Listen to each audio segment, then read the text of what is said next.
Hello and welcome everyone to our webinar with practical tips and best practices to mature your TPRM. Let's start by having a quick look at the agenda. My name is Natalie. I look after sales and partners here at Phinity, and I will be your host for today. I'll start by showing you a bit of the house rules before we introduce you to Phinity, Mobius, and our speakers of today, before we dive into the maturity levels to get to the 5 steps to effective third-party risk management. And we top it all off with a nice live demo at the end. With that, let me start with our speakers. I do think you had at the beginning in the video the time to read their bios, so I would rather like to share something with you that I learned about them while we were working on the slides for you. Zaheer, our managing consultant at Mobius, is actually very passionate, not just about your TPRM program, but also about your third parties and how you can leverage your third party risk management to actually improve your relationships with them. On the other side, I also have Josh, our pre-sales engineer here at Phinity with me, and he gets really excited and passionate when it comes to the remediation of risks, which also means he might go off script at the end in the demo and show a bit more about the remediation automation than we originally planned for him to do. Now a bit about Phinity. We were founded in 2017 with the vision of making operational risk management practical and scalable. We are a software as a service company, but don't worry, we partner with our infrastructure partner AWS, and your data is hosted securely in Ireland and the UK, so we will not be another remediation item for you. We work very closely with our partners, as you can probably see by us being joined by Mobius Consulting today to present to you the tips and tricks. Mobius was founded in 2012, powered by a drive to actualize sustainable change within information risk management. And within that category, they actually do offer a lot of services, not just third-party risk management, but also information and cybersecurity, IT governance, and everything up to security testing. And they have done within those more than 700 projects in 160 customers globally. Office locations are UK, South Africa, and Mauritius, but we have all learned during the pandemic that remote working is not a problem and they can help you wherever you are.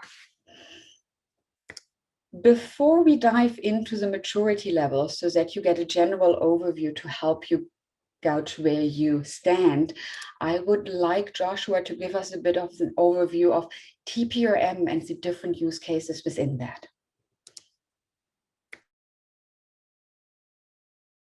Thank you for the introductions, Natalie. Welcome everyone to our webinar. It's great to have you with us. Just on the different TPRM use cases, we regulators in terms of compliance across the TPRM landscape, and don't be afraid or alarmed when you don't see your terminology of your specific TPRM use case on the slide. The tips and tricks that we will be sharing is aligned to best practices, and that stretches across the different use cases, and we will be covering it at a broad level. We're ready to talk about the maturity levels, and I'll hand to Zaheer for that. Good afternoon, everyone, and welcome to this webinar. Thanks, Nat, for that great introduction, and thanks to you, Josh, for that introduction to third-party risk management and its different use cases. So what we see here is the third-party Mobius third-party maturity model, and as you can see, it is in line with other leading maturity models. Starting at a level 1 initial and then moving all the way up to a level 5 optimizing. So this picture can look a little bit scary, and you do need to have all the pieces of the puzzle fitting into this maturity model, stretching from your processes, your people, and your governance in each of the levels to be able to reach that optimizing stage. What is important, though, is that even if you do have your processes, people, and governance in place, as you can see, the technology bit will underpin all of that and will allow you for the automation that we are looking for in terms of optimizing and in terms of automating your workflow and being able to get to those efficiencies and effectiveness that the technology will really allow you to do. So, but from a technology vendor perspective, not many vendors are in a space to be able to assist you with process, people, and governance. And that's really what makes this partnership between Mobius and Phinity so strong. So from a Mobius perspective, we will be able to assist you on the process, people, and governance side, and actually get you ready for that tech. So we do have some key learnings by maturity. So from a Mobius Consulting perspective, we look at maturity from start to finish. We also have some, but in the interest of time, we will focus on just a few key learnings in a couple of the levels. So, in the initial stage, we really do think that creating awareness and with your executives is vital and is important, just like in any other project or program. Then from a defined perspective, we think about building your team. So focus on building that team. Consider using consultants maybe to clear a backlog of third parties that you may never have even actually assessed. And then also assuming that your assessments are still, you're not utilizing any technology. So assuming that your assessments are still manual, include maybe admin staff or administration team members that maybe help you to track that progress, to consolidate your results, and maybe even assist you with the reporting. And then finally, at the managed level, we think that, you need to collaborate across the lines of defense. And you hear me speak about this again later as well. So maybe ask your audit team to look at your assessments and review them before finalization. And maybe even get your compliance team involved. They could be utilizing similar types of control catalogs for internal control testing. Thank you very much, Zaheer. And I know it must have been hard to pick just a few from those great key learnings that you have overall here. To everyone, don't worry, we will share this afterwards so that you can have another look. And with the assessments that we will be sending out after the webinar, you also get a chance to see where on that maturity level page you can find yourself in. So before we have a look at the process flow, I would like to open our first poll. Is there a dedicated function to facilitate TPRM in your organization? You should see a pop-up on your screen now. Please fill it out. You can see all the answers, so I am not inventing what I want to here. As you can see, there is a fair amount of people that are unsure, and 43% don't have one. I'm surprised that 47% are very sure they do actually. Zaheer, in the project that you run around TPRM, are those numbers reflected in what you see as well? So Nat, actually, we typically see that that number being a bit more in terms of no. So typically, there isn't really a dedicated function within the organizations that we've done some work with, where it can facilitate third-party risk management in the organization. Typically, obviously every organization is unique, and but typically we see them the functions coming out of either a risk area or maybe in a procurement sort of function. But, this also speaks to the sort of levels of maturity within organizations, and we still see a fairly diverse level of maturity among companies that we've been dealing with. And, really the real push for third-party risk management and implementing a third-party risk management program started probably about 3 to 4 years ago. And it's really been driven by regulations and regulators wanting to sort of have this in place in many organizations. Poll number 2 is coming up now. Do you have a consolidated list of third parties? Please take a moment to answer our poll again. And there it is. 45% of you do actually have a completed and consolidated list. 29% don't. And from experience, I can tell you, if you are unsure, it's more likely that you don't. But that is just me as a salesperson talking. So I'll rather hand it over to Zaheer, our consultant, to give his insights into the answers. Thanks, Nat. I hope the next question is actually going to Josh and not to me. But so we typically actually see a slightly higher number of our organizations that we deal with, where they don't actually have a consolidated view of their third parties. So it's good to see that more people or more organizations do have that list. It really is great to understand your third party landscape. It's quite important. Often there are business units that actually deal with or connect with third parties outside of the procurement process or outside of a centralized process. So often there is one third party or that may have more than one link or connection into an organization. And if we don't have that view of that, we can't assess those third parties accurately and properly also. So that will then bring us to the next step, which is, or the first step rather, which is the identify stage. And with each of the steps that we'll be looking at, we will look at an overview and we'll touch on some questions that are really important. And then of course, look at the all important tips and tricks that everyone is looking for. So from an identify step and looking at stakeholders, we really need to understand and know our stakeholders, both internally from a relationship manager perspective, and then as well as at our third parties, and who those relationship managers are at those third parties. Now, I mentioned just now that there sometimes are multiple relationships with one third party, and we really do need to understand and know that landscape. But also, we need to look at stakeholders internally. So who is our right champion? And that actually speaks to our first tip there. We need to have the right champion in place to be behind our third-party risk management program. But then also looking at stakeholders from other areas in our organizations. Maybe it's from the risk team, maybe from a contractual perspective, the legal guys or the legal team, but also not forgetting your internal audit team. I think the next important bit is, and I've spoken already about third parties and understanding your landscape, but quite crucially here also, it is about understanding what third parties means to you as an organization. What is that definition of third parties to you?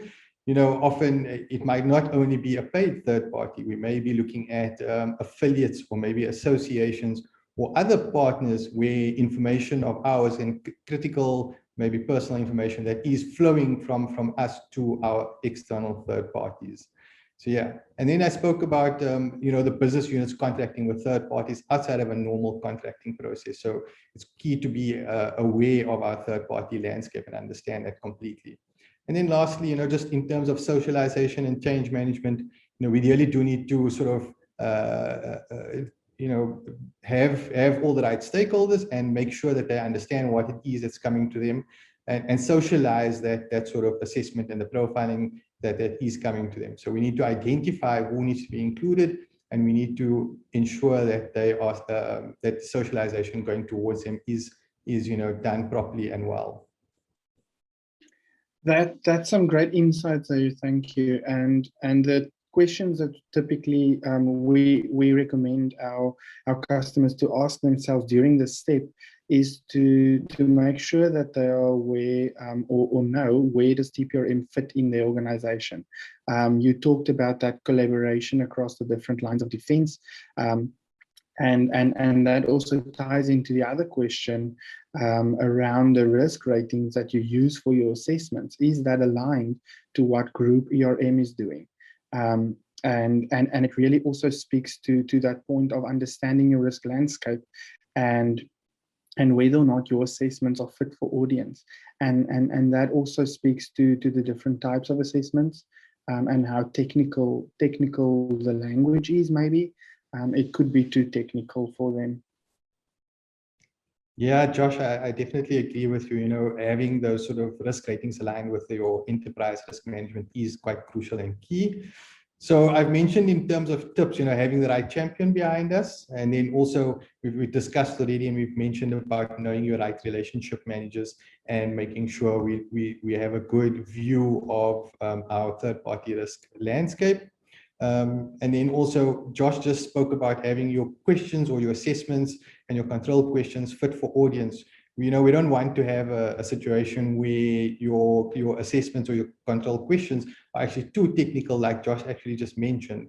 And then lastly, we kind of touched on the socialization and being transparent with our stakeholders, and also in terms of the other lines of defense, making sure we include and collaborate with maybe internal audit, maybe our risk function. You may want to have your internal audit team actually look at and review your assessments prior to finalization. Thank you, Zaheer. Before we get into the fun digitized stage, I have another question for everyone. Is automation part of your TPRM strategy? Given that you joined us today, I do surely hope so, but I'd ask you to answer honestly. Yes, 60% of you say automation is part of that strategy. 24% of you say no, and 16% of you are unsure. Needless to say, I very much hope that at the end of this webinar, I get you all to 100% yes. But Josh, I would like to hear from you. When we have the initial calls with the customers, right? Is that 100% everybody is on board with automation, or what really happens?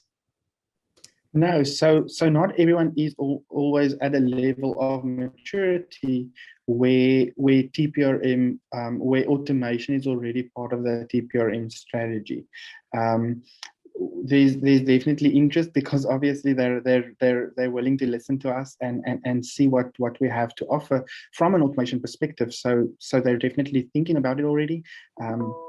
But what we see is light bulb moments almost in those sessions where they see the power of automation and the efficiencies that it gives the workflow of your assessments. We've spoken about the identify step, and because you now understand your risk land, your third-party risk landscape, as Zaheer and myself will continue to hammer on about during this webinar, you into the tool that you'll be using for automation. And once you've done the identify step, you're ready to digitize that. Zaheer, some questions that you ask your customers? Yeah, so I think what's important from a digitized step perspective, the type of questions we want to be asking ourselves.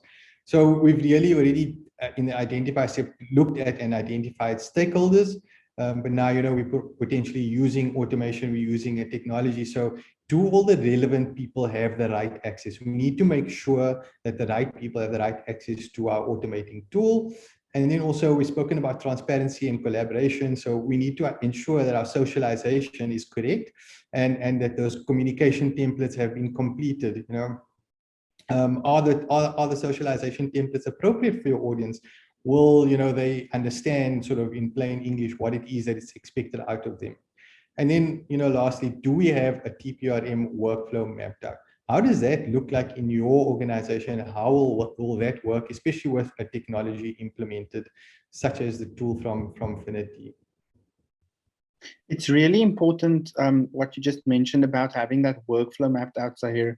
What you want from the tips perspective is to keep your profiling questionnaires quite short, between 10 to 15 questions, and also use that as an opportunity to identify different triggers, as we've been talking about that collaboration into different areas. For instance, if sensitive information is being shared with your third parties, you might want that GDPR, or that from a South African perspective, that would be a trigger into privacy. The step there is to also, as you touched on, the relevant access to your stakeholders internally for your team to have test runs once everything is loaded onto the platform. And that will also then give your team the ability to familiarize themselves with the tool. Thank you. And with that, we get into our last poll of the day. Do you have limitations in the number of third parties you are able to assess?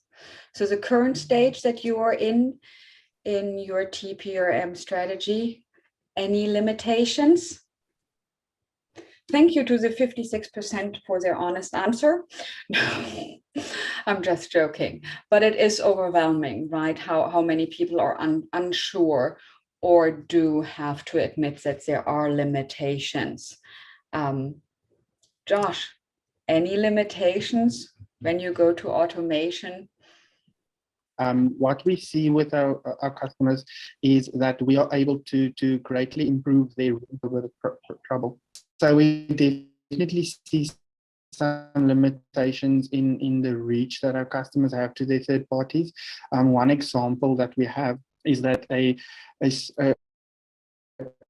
assessment cycle that took our customer typically 3 years to get through the volume of, we were able to help them with the automation to complete assessments for all of their third parties in a 3-month period.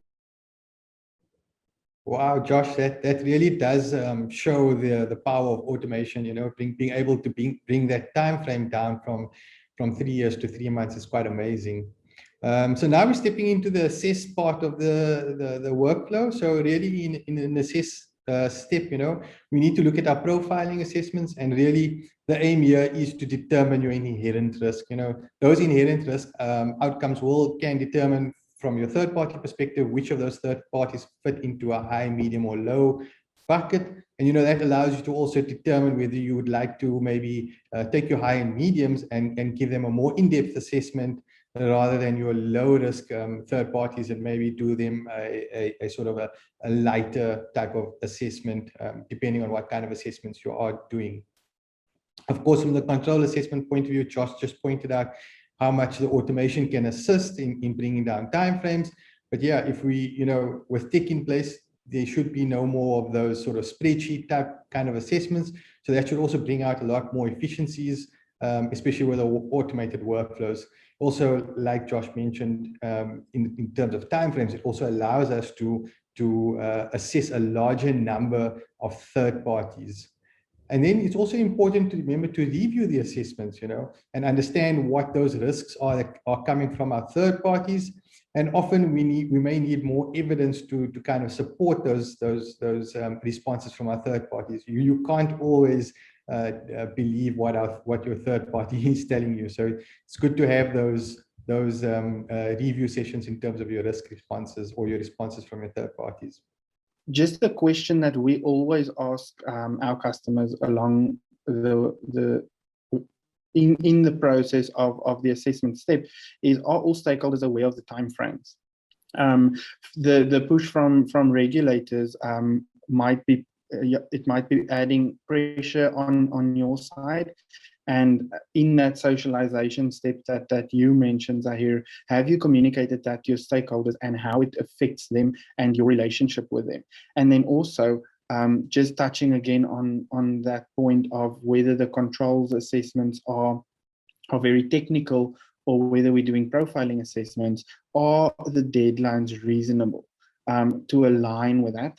And then finally, what we also ask our customers during this step is, does your team know what to look out for when reviewing? You want to know which flags to look out for, and you want to ensure that you've trained your team to actually be on the lookout for those. Awesome, thanks, Josh. And then, you know, looking at the tips, and we've already kind of hammered this point a fair amount, but yes, understand your third-party landscape. Know who is involved from your third party. You may find that, you know, you have increased timelines with more people involved from your third parties. And then being open to learning from your third parties also. There are occasions where actually maybe the third parties are doing something better than what the organization is. So never, you know, discount that and maybe take that on board, be it whether they deal with encryption better or whatever that is, you know. And then also down to that sort of relationship building exercise in terms of your whole third party risk management program. You know, I feel it's quite especially if you look at your high risk third parties, have those meetings with those select number of third parties. I think, you know, doing that, it allows you to understand your third party better and allows them to understand you better. And you might not only improve your relationship in terms of the assessment, but also just generally in terms of your relationship with that third party. And that sort of brings us back into the next step, which is the report phase. So in terms of reporting, we need to look at our progress. So obviously we need to understand who are we reporting to and also what that frequency is. Of course, we've already identified our stakeholders, so we need to make them aware of the progress that's been made. And also, like Josh mentioned, make sure we're aligning the risk ratings with enterprise risk, for standardizing in terms of your reporting and just being consistent. So obviously from the report, we obviously want a sort of actionable insights, and this ties into also your detailed risk per third party. So yes, we do need to understand where each risk lies, and we do need to understand what the action is that must come out of there, and that also that each third party understands this as well. And then looking at customized reports, you'll have cases where standardized reporting may not be sufficient. So you do have to understand who your audience is and who you are reporting to and who your stakeholders are. So often, or sometimes, you might require customized reporting just to be in line with what their expectations are and what they require from a reporting perspective. And to link onto that, Zaheer, we definitely keep saying understand the third-party landscape, but it is really an important step because it's really the glue that holds everything together, and that will then link into the question of how often should we be reporting, and that's on progress, that's at a detail level. All the way through, and also who should be getting the reports. You must know where the reports should be going to and who wants to see what detail. And then just lastly on that, do you also have the authority to act on any report findings? Or is there escalation process that needs to happen to assist you to actually get anything done in terms of remediation? Yeah, so I think an important step here in terms of the tips, Josh, is that you take management feedback into account for that final reporting. So we are looking at reporting here, and we need to understand what management take their feedback into account. They do need to be aware of these risks that are being identified with these third parties. And their feedback will be key in terms of prioritizing what those risks look like. Prioritizing those risks in sort of a fashion in which we would want to remediate those risks. Obviously, the higher risks would be prioritized over and above lower risks. And then just finally on that, also you need to provide clear reporting to your third parties, no matter the outcome, which then, of course, as Natalie mentioned, I'm very excited about remediation because all of the steps up until this point would be pointless if you don't actually close the loop on those risks that are identified. That then takes us to the response step. And the overview there is that you need to assign clear ownership of any risk that you identify, and that will really allow you to track those risk items better. Without that, you won't be able to track and monitor, and you won't then also know, once you have identified the risks and put them in some sort of risk register, whether or not they've been followed up on or whether there's been any movement. But it's also important in this step to look out for points where you can improve your process, because that will also come through. So Josh, you mentioned the risk register, and I think with an automated tool, it will allow you to probably pull all those risks into sort of that risk register. So the key question is, do I have a comprehensive risk register? Will it allow me to track all of my risks to remediation, the remediation bit that you keep harping on about, Josh? And of course, if we don't remediate it, or is doing pointless, these things. And then also, is there accountability, and has the timelines been defined for each of those risks? Is there also a process in place to monitor and to ensure regular monitoring of these risks? And then, do the assigned owners know the importance of this risk? So obviously, we've now defined each risk, and if there is accountability, but the accountable person needs to understand how important that risk is to the organization. And they need to be aware that they are accountable to ensure that those risks are remediated. Awesome, thanks, Zaheer. Those questions are really insightful. And just to sum it up, before we go into the demo, which is always fun, we've talked about that accountability and the fact that there must be defined timelines. You don't want the risk items to be in the risk register, but it's just open forever, and there are no deadlines or timelines involved with that. And that will also help in the tracking and monitoring closer to those deadline dates of when the remedial actions need to be completed. And then just to finish everything off, I can't stress it enough: remediate, remediate, remediate. Thank you. And Josh, you are a bit fast. I am between you and the demo, but I'll promise everyone I will try to make it quick. So to recap, with our tips and tricks, you are now well prepared to deal with those challenges and navigate through them.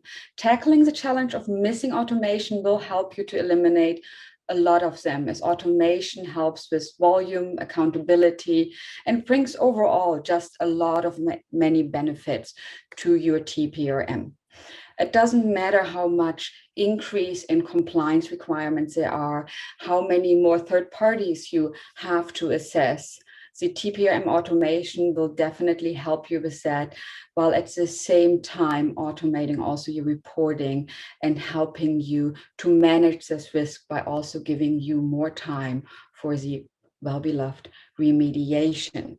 Now, before we go into the demo, I know Josh will be crushed, but we have prepared a video and he seems to have a bit of a weak connection. So we will play the video instead of him going live into the browser.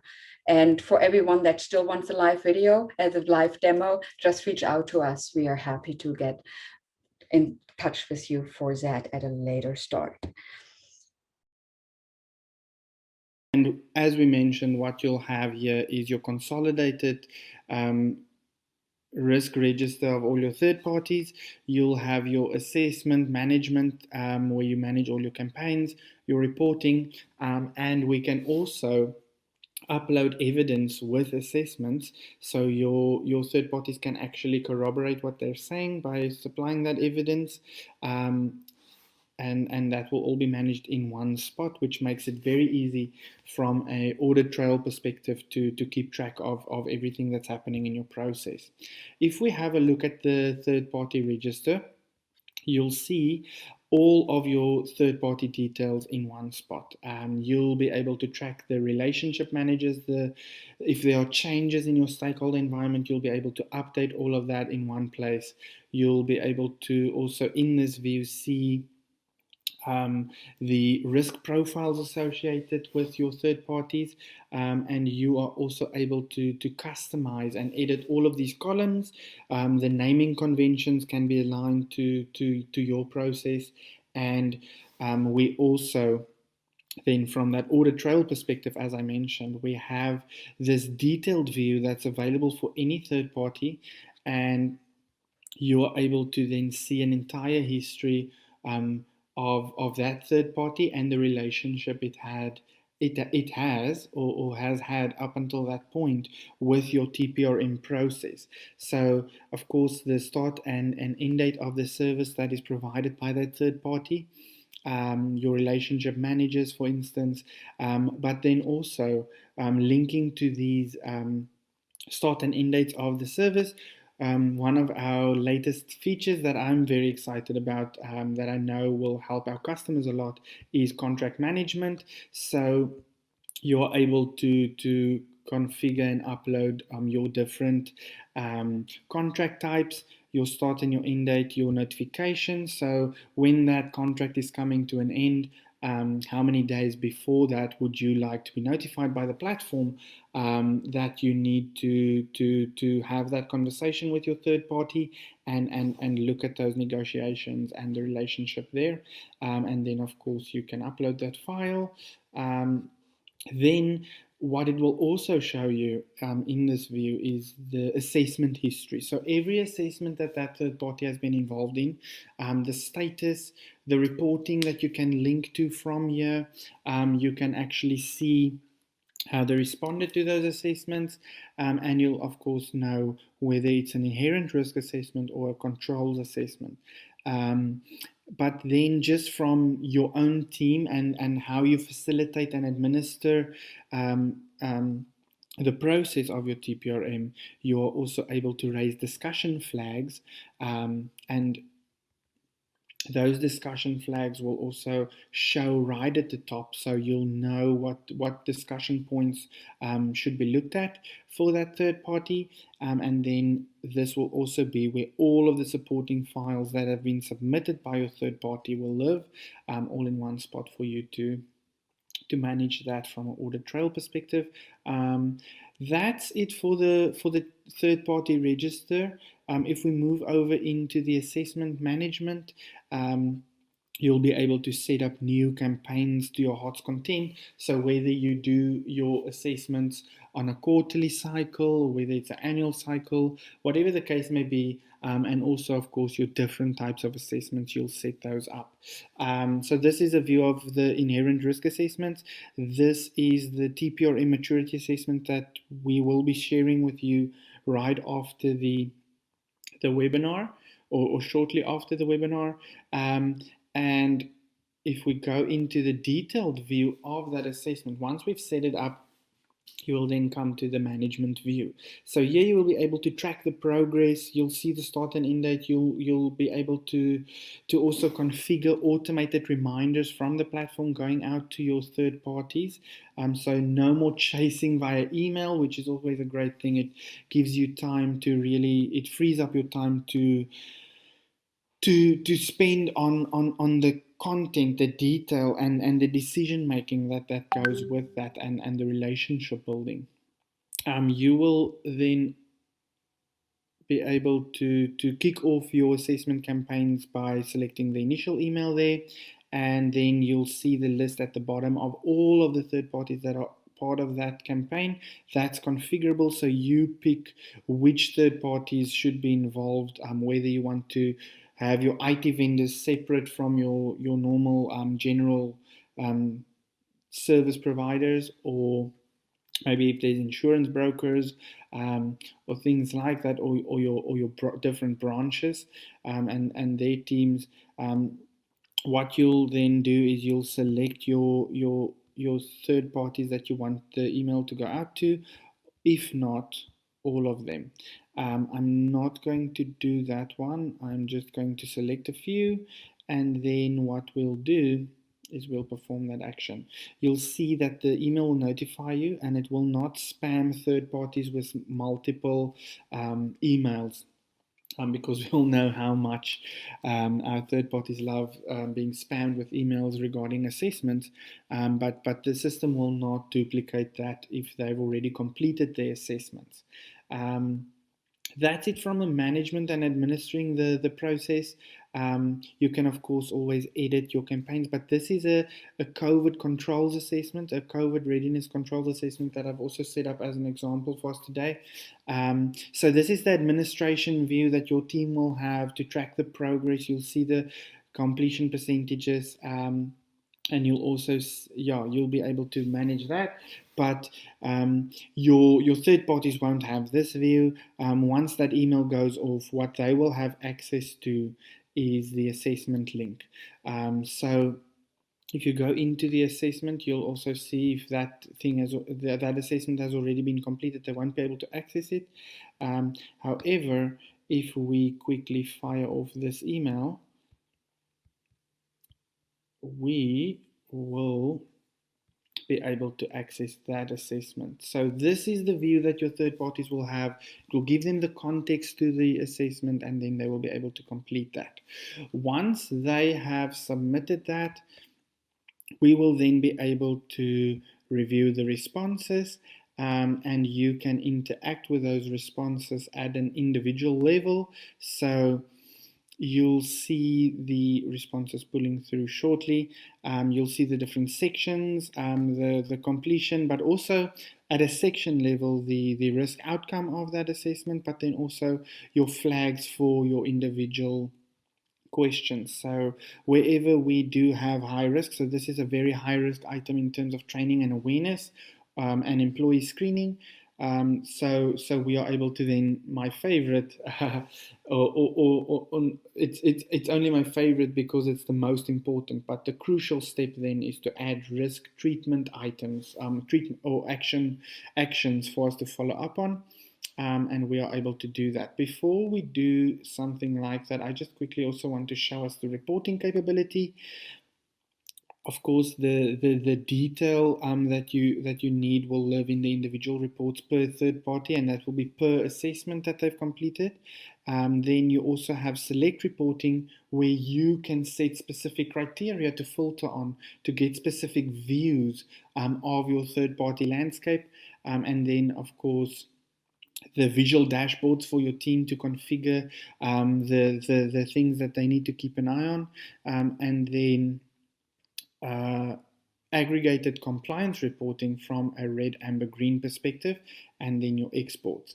If we look at an example of the dashboard, I've configured a risk severity heat map for us, and then also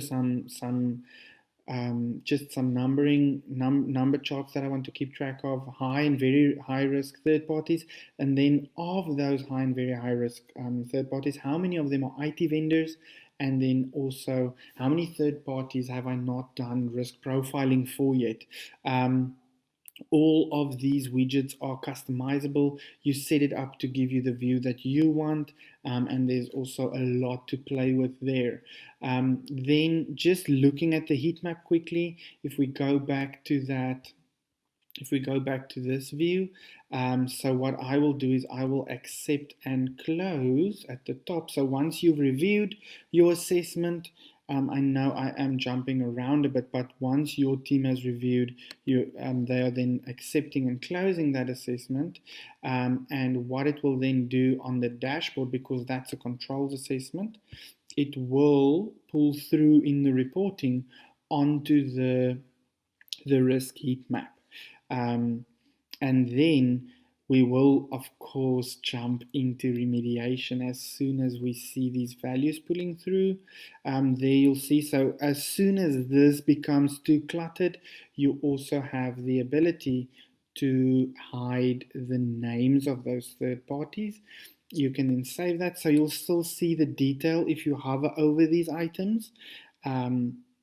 So you'll be able to see the detail there. Of course, if you click on these points, it will also take you into the detailed individual report that's linked to that third party. And these are all extractable. And then if we just quickly go back to the assessment view, what I do want to show us is that remediation. So if I go into the responses here, we'll see some high risk items, hopefully, and we will then pull it through to the risk register. I'm just quickly going to look for a very high risk item. So let's take employee screening as part of the COVID restrictions and protocols that we need to follow. So that third party, if we notice that they're not doing it, we'll do employee screening. So we'll say COVID employee screening. That's the name of our risk, and I'll just copy that as the description as well. I think it's pretty self-explanatory for this example. Of course, if there's more detail to the context, to the description, you'll add that in there. We need them to start screening their employees as soon as possible, so we'll give them a week for this one. This will be with their operations. Then we have the likelihood there. Sorry, not the likelihood. We have the business unit. Yeah, my apologies for that. I've changed the naming conventions there, so it is all configurable. Just showing you that the operational service category there, and then of course I'll add myself. You can add for the risk remediation several participants, so I'll add Phinity demo as well. If I continue then, I need to say that it's a very high risk item. My apologies. So you will get flagged if you're not able, if you miss one of these steps. You saw now that it actually flags you that you haven't completed that. So COVID regulations need to be adhered to. Employees have to be screened for COVID.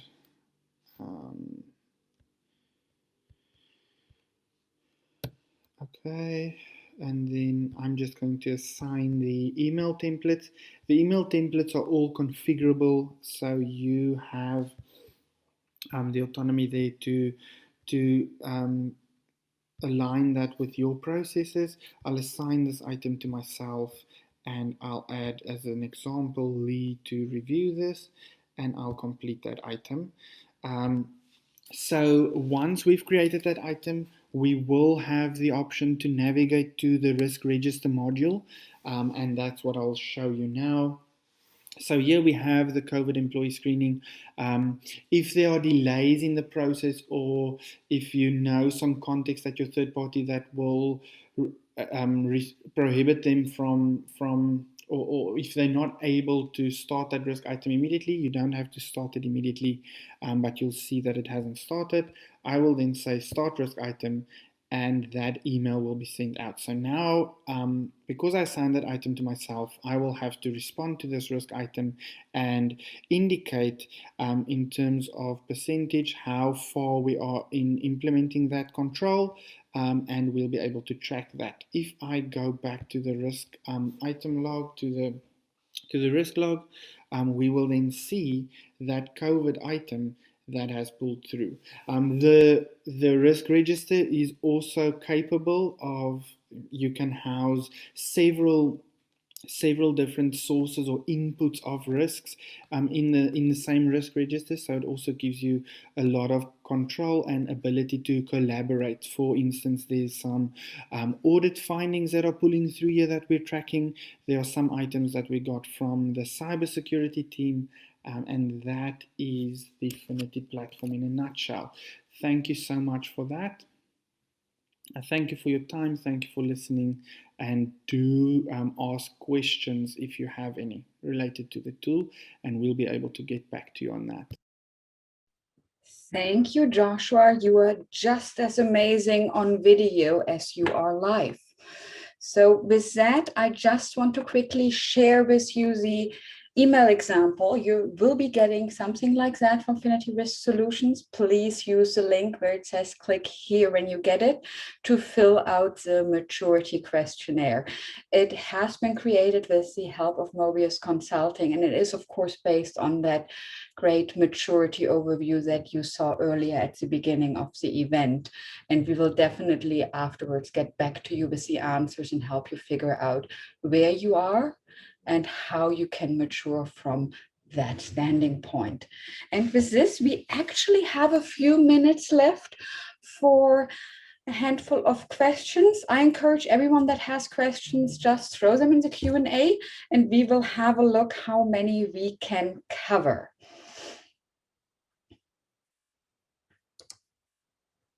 Let's start with the first one. Do you have templated assessments for standards like ISO or NIST, for example? Oh, Joshua, I know you are behind the camera, waving your hand to answer that one. Yes, definitely. Screaming and shouting, if you will. So definitely we do have pre-configured assessments aligning to several of the NIST standards. We also have a lot of privacy content in terms of assessments, and then of course your cybersecurity and NIST. But yes, definitely we do have pre-configured assessments. Awesome. Here is another one. It's a two-parted. Let's start with the first part. Does the tool have a space for user roles? Yes, I was hoping to actually show that if we have time after we got through all the questions. I hope also my connection is better. Yes, we have completely configurable user roles on the platform, and you can actually set it down to a level where the user only sees something that's specific at a department level or at a business unit level, really just what they're supposed to see. So if someone from audit, for instance, if you're creating a user role for someone from audit, then they'll only be able to see any items that are related to their area. And Josh, that links into our tip of, having the right users get the right access also. Yeah, definitely. Thanks, Zaheer. Awesome. Let's have a look. It's quite a bit. I apologize. Trying to read all your questions. Another one is, can that maturity model also be used for other risk management projects? I think so. Here, that one is clearly for you. Thanks, Nat. Yes, it definitely can. I mean, it's closely aligned to a capability maturity model. So yes, you definitely can use it. Obviously, our maturity model is specific to third-party risk management. So yeah. Awesome. Let's have a look.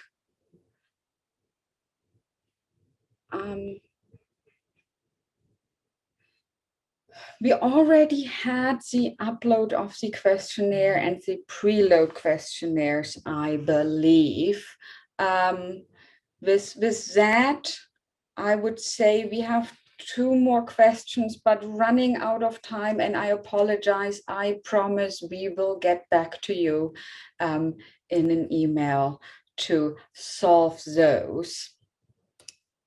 With that, it just leaves me to thank you all for your time today. It was a pleasure hosting you. Thank you for participating in the polls. It was really fun to see your answers. Feel free to reach out to us. If you have any questions, if you got the maturity assessment and are really keen for someone else to get it as well, let me know. We are more than happy to share it with others in your team.